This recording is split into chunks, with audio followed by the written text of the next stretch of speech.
عثمان غنی رضی اللہ تعالی عنہ کا ایک مشہور لقب ہے جامع قرآن، کہتے ہیں جامع القرآن، قرآن پاک کو جمع کرنے والے۔ یہ جو آپ کو لقب دیا گیا ہے یہ حقیقت میں آپ کا لقب نہیں ہے اور بنتا بھی نہیں ہے، ویسے ایک شہرت ہو گئی ہے اور مشہور ہو گیا ہے، لیکن دور کی تعویلات کر کے دور کی جو ہے وہ فہم اور اس طرح کی لا کے کسی طریقے سے ہم آپ کو اس لقب سے پکار سکتے ہیں، لیکن حقیقت میں آپ جامع قرآن نہیں ہیں۔ جامع القرآن کا مطلب ہے قرآن پاک کو جمع کرنے والا۔ سید الانبیاء صلی اللہ علیہ وسلم کے زمانہ اقدس میں سارا قرآن پاک آپ کے وصال مبارک سے پہلے تحریری شکل میں آ چکا تھا۔ کوئی ایسی آیت نہیں تھی جو تحریر نہیں ہو چکی، جو صورت نہیں جو تحریر نہیں ہو چکی، لکھا ہوا تھا مختلف چیزوں پر، کہیں پتوں پر، کہیں چمڑے کے ٹکڑوں پر، کہیں کسی پر، کہیں کسی پر، کہیں لوگوں کے سینوں میں محفوظ تھا، لیکن سارا قرآن پاک جو ہے وہ موجود تھا، منتشر تھا، بکھرا ہوا تھا، کچھ وہاں کچھ وہاں کچھ وہاں، کسی پتھر پر، کچھ اگر پتھر پہ نہیں، کسی چمڑے کے ٹکڑے پہ نہیں، کسی پتے پہ نہیں، کسی شے پہ تحریر نہیں، تو وہ کسی کے سینے میں تھا، لیکن سارا قرآن پاک موجود تھا بکھری ہوئی شکل میں، منتشر شکل میں۔ اس حال میں میرے کریم نبی دنیا سے تشریف لے گئے۔ صدیق اکبر کا زمانہ آیا، جنگ یمامہ ہوئی، بڑی تعداد اور بڑے پیمانوں پر حافظ اور قاری شہید ہوئے۔ مسیلمہ کذاب کے خلاف جو جنگ ہوئی، حضرت عمر کو تشویش لاحق ہوئی کہ یہ بڑے پیمانوں پر حفاظ اور قراء کی جو شہادت ہو رہی ہے، جن کے سینوں میں قرآن محفوظ ہے، خطرہ پیدا ہوا کہ قرآن پاک کو ایک تحریری شکل میں جمع کر دیا جائے، کہیں ایسا نہ ہو کہ جن کے سینوں میں ہے وہ آہستہ آہستہ شہید ہوتے جائیں اور ختم ہو جائے، قرآن پاک کا جو ہے وہ ایک حفاظت کا سلسلہ رہ جائے۔ تو آپ حضرت عمر رضی اللہ تعالیٰ عنہ صدیق اکبر کے پاس آئے اور اپنی جو رائے اور خیال ہے اس کا اظہار کیا۔ بخاری شریف کی حدیث پاک ہے، صدیق اکبر نے آگے سے فرمایا، خلیفہ صدیق اکبر تھے، حکم ان کا تھا، آپ نے فرمایا عمر جو کام رسول اللہ صلی اللہ علیہ وسلم نہیں کر کے گئے میں وہ کیوں کروں؟ جو کام نبی نہیں کر کے گئے میں وہ کیوں کروں؟ آج بھی کچھ لوگ اس طرح کے الفاظ کی رٹ لگاتے ہیں، سیم یہی لفظ اور سٹیٹمنٹ صدیق اکبر کی بخاری شریف میں مینشن ہے، جو کام رسول اللہ نہیں کر کے گئے میں وہ کیوں کروں؟ حضرت عمر کہنے لگے کر لو کر لو، یہ فائدہ ہے، یہ فائدہ ہے، یہ فائدہ ہے، نہیں کرو گے یہ نقصان ہے، یہ نقصان ہے۔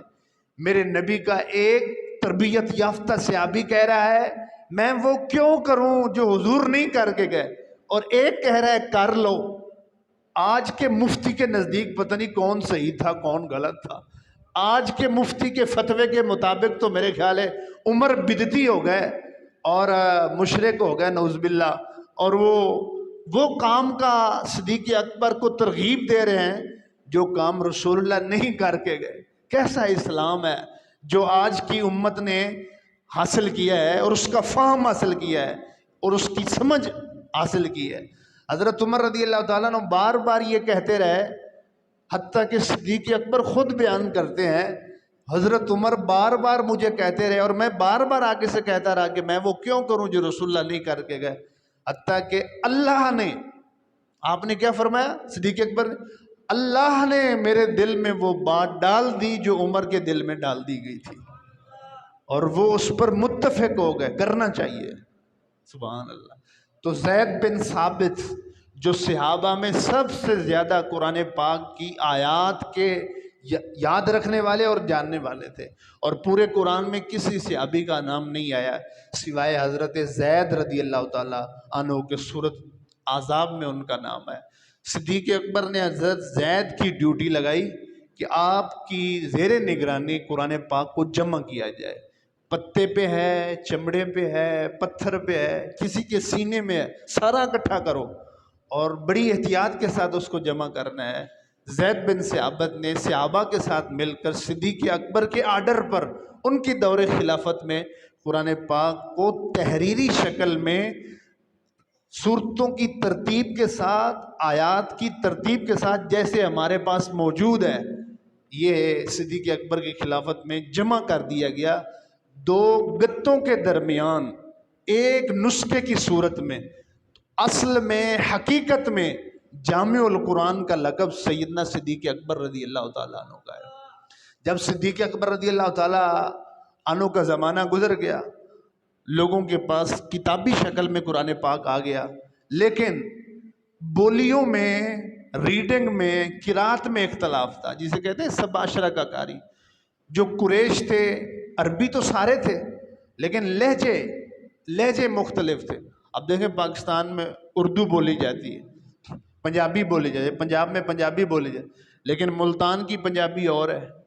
لاہور کی پنجابی اور ہے۔ مختلف پنجابی بولنے والوں کے لہجوں میں اور الفاظ میں اختلاف ہے کہ نہیں ہے؟ اسی طرح عربی بولنے والوں کے لہجوں میں اختلاف تھا۔ اس کو کہتے ہیں قرات کا اختلاف، قرآن پاک کی ریڈنگ کا اختلاف، پروننسیشن کا اختلاف۔ سباشرہ کی قرات جس کو کہا جاتا ہے، قریش قبیلے کی قرات کا لہجہ اور تھا، قرآن پڑھنے کا لہجہ اور تھا، فلاں قبیلے کا اور تھا، فلاں قبیلے کا۔ ہر ایک کو اجازت تھی صدیق اکبر کے دور میں اپنے اپنے لہجوں میں آپ قرات کر سکتے ہیں، قرآن کو پڑھ سکتے ہیں۔ عثمان غنی رضی اللہ تعالیٰ عنہ کا جب زمانہ آیا تو قرآن پاک تحریری شکل میں جو حضرت صدیق اکبر جمع فرما کر گئے تھے، پورے عالم میں پھیل چکا تھا۔ عرب سے نکل کے جب عجم تک بھی پھیلا تو عربوں میں لہجوں کا اختلاف اور قرات کا اختلاف، ہر کوئی اپنے اپنے انداز میں پڑھ رہا ہے۔ اجمیوں میں جا کے تو اور زیادہ یہ حالت اس کی، جیسے آج دیکھ لیں ہم قرآن کیسے پڑھتے ہیں، اب عربی میں پڑھتے ہیں، لیکن ہم قرآن کیسے پڑھتے ہیں اور عربی کیسے پڑھتے ہیں، تو لوگ لڑنے لگے۔ ایک بندہ کسی علاقے سے آتا اور وہ دیکھتا تھا یہ قرآن پڑھ رہا ہے، وہ قریش کے لہجے پر قرآن پڑھ رہا ہے، اور دوسرا بندہ قرآن پڑھ رہا ہے کسی اور قبیلے کے لہجے، وہ لڑتا تھا، وہ کہتا یہ تو قرآن غلط پڑھ رہا ہے، یہ تو اور قرآن ہے کوئی جس کی تلاوت کر۔ وہ آپس میں لڑتے تھے، دست و گریباں ہوتے تھے، قتل و غارت تک نوبت آئی۔ عثمان غنی کو یہ جو ہے خبر دی گئی تو آپ نے بطور حکمران اور بطور خلیفہ انتظامی طور پر حکم فرمایا ساری دنیا سے اس وقت کے نسخے اکٹھے کیے جائیں، اور سارے قرآن پاک کے نسخے اکٹھے کر کے آپ نے فرمایا کہ قریش کے لہجے پر، قریش کے انداز اور قرات پر قرآن پاک کو تحریر کیا جائے، اور باقی سارے لہجے، سارے پروننسیشن، ساری قراتیں ختم کر دی جائیں، صرف ایک لہجہ اور قرات جو قریش کا ہے اس پر قرآن پاک کو تحریر کر کے سارے عالم میں جو ہے وہ بھیج دیا جائے۔ کیوں اس لہجے پر، قریش کے لہجے پر کیوں قرآن پاک کو رکھا گیا اور باقی ختم کر دیے گئے؟ اس لیے کہ قرآن پاک کا نزول ہی قریش کے لہجے پر ہوا تھا، جو کہ میرے کریم نبی صلی اللہ علیہ وسلم کا خاندان تھا اور ان کا جو ہے وہ قبیلہ تھا۔ تو حضرت عثمان غنی رضی اللہ تعالیٰ عنہ نے قرآن پاک کو جمع نہیں کیا، قرآن پاک کو جمع نہیں کیا، وہ جامع القرآن نہیں ہے، بلکہ آپ نے لوگوں کو قرآن پاک کی قراتوں میں سے ایک قرات پر جمع کیا ہے، ایک تلفظ پر، ایک لہجے پر، ایک بولی پر جمع کیا ہے۔ اس لیے آپ کا لقب یہ ٹھہرتا ہے جامع قرات القرآن۔